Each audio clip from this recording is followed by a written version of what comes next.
Dyslexia ఈ అభ్యసన లోపం, ఏకాగ్రత లోపం. ఈ ఏకాగ్రత లోపాన్ని ADHD అంటాం, attention deficit hyper active disorder. గణన లోపం, అర్థమెటిక్ డిజబిలిటీ. ఈ అర్థమెటిక్ డిజబిలిటీని డిస్కాలిక్యులియా అంటాం. అదేవిధంగా రాత సంబంధమైన లోపాన్ని డిస్గ్రాఫియా అంటాం.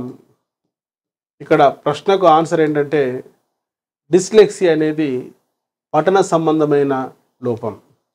మీకు తెలుసు శామ్యుయల్ ఏ కిర్క్ అనేటువంటి మనోవిజ్ఞాన శాస్త్రవేత్త ఎడ్యుకేటింగ్ ఎక్సెప్షనల్ చిల్డ్రన్ అనేటువంటి గ్రంథంలో ఈ అభ్యసన వైకల్యతలు, దానికి గల కారణాలు, రకాల గురించి వివరించడం జరిగింది.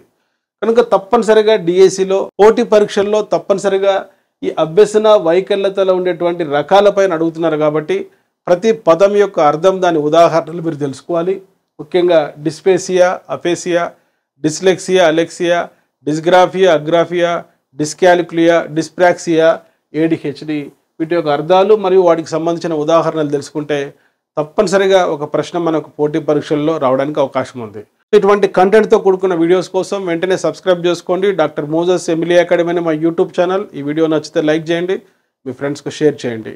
Perspectives in education, psychology, pedagogy Telugu మీడియంలో మరియు ఇంగ్లీష్ మీడియంలో మీరు నేర్చుకోవాలంటే వెంటనే ఇన్స్టాల్ చేసుకోండి ఎమిలీ అకాడమీ అనే మా మొబైల్ యాప్. ఇందులో ఈ యొక్క సబ్జెక్ట్ సంబంధించి అద్భుతమైన డిజిటల్ వీడియో క్లాసెస్ మరియు టాపిక్ వైజ్ టెస్ట్ సిరీస్ అందుబాటులో ఉంటుంది. వీటిని ఉపయోగించుకొని నాలెడ్జ్ సాధించి మీరు జాబ్ సాధించాలని కోరుకుంటూ మీ doctor Moses Emily academy, Hyderabad. Play స్టోర్లో ఎమిలీ అకాడమీ అని టైప్ చేసి నేడే యాప్ డౌన్లోడ్ చేసుకోండి.